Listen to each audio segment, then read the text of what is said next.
الصلاة خير من النوم। দিন শুরু হয় স্রষ্টার চরণে মস্তক অবনত করে। ভোরের আলো ফোটার আগে যখন পুরো গোপালগঞ্জ নিস্তব্ধ, তখন একজোড়া হাত মোনাজাতে কাঁপে। নিজের জন্য নয়, এই জনপদের মানুষের কল্যাণের জন্য। তিনি এমএইচ খান মঞ্জু।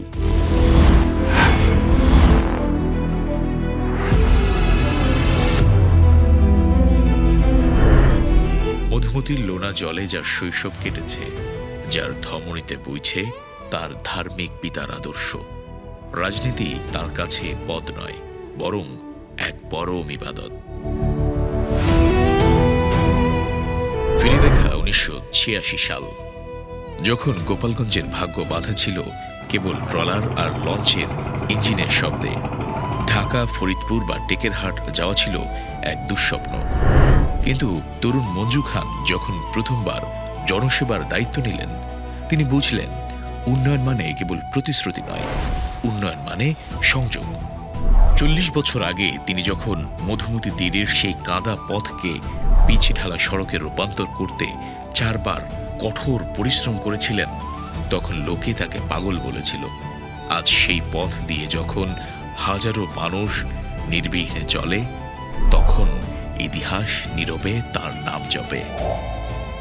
কিন্তু নিয়তি ছিল নিষ্ঠুর।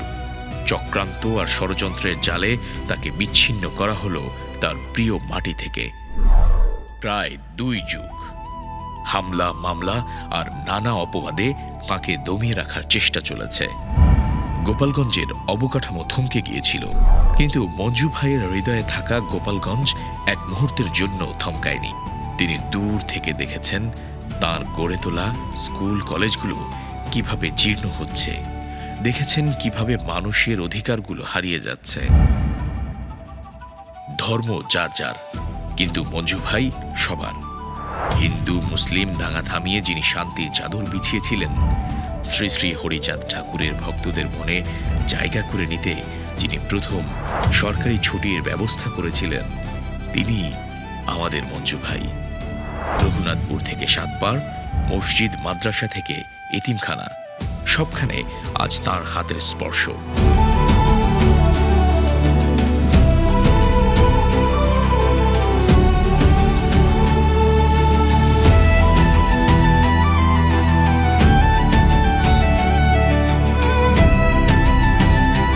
রামদিয়া কলেজ, সাতপাড় নজরুল কলেজ কিংবা এমএইচ খান মঞ্জু কলেজ আজও শিক্ষিত প্রজন্মের স্বপ্ন দেখায়। এখন সময় ফেরার। মঞ্জু ভাই ফিরেছেন এক আধুনিক ভিশন নিয়ে।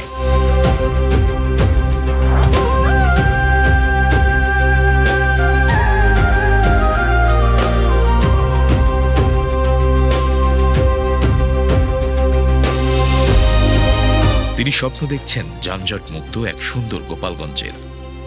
শহর হবে পরিষ্কার, পরিচ্ছন্ন, ঝকঝকে।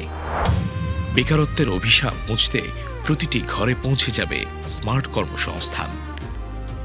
অবহেলায় পড়ে থাকা মথুরানাথ ও সীতানাথের সমাধি হবে সুরক্ষিত। আর চিকিৎসার জন্য থাকবে অনস্টপ সার্ভিস। একটি কলেই অ্যাম্বুলেন্স পৌঁছাবে আপনার দোরগোড়ায়। চাষিরা পাবে তাদের ফসলের ন্যায্য মূল্য, আর মতুয়ারা পাবে তাদের যথাযথ সম্মান। প্রায় 40 বছর আগে তিনি যা শুরু করেছিলেন তা শেষ করতে তিনি আজ আবার ফিরে এসেছেন। তিনি কোনো প্রতিহিংসার জন্য নয়, বরং আপনার হারানো অধিকার আর আগামী সুন্দর গোপালগঞ্জ করতে চান। এমএইচ খান মঞ্জু, যিনি জিরো থেকে হিরো হওয়ার গল্প লেখেননি, বরং মানুষের ভালোবাসায় আজীবন নায়ক হয়ে আছেন।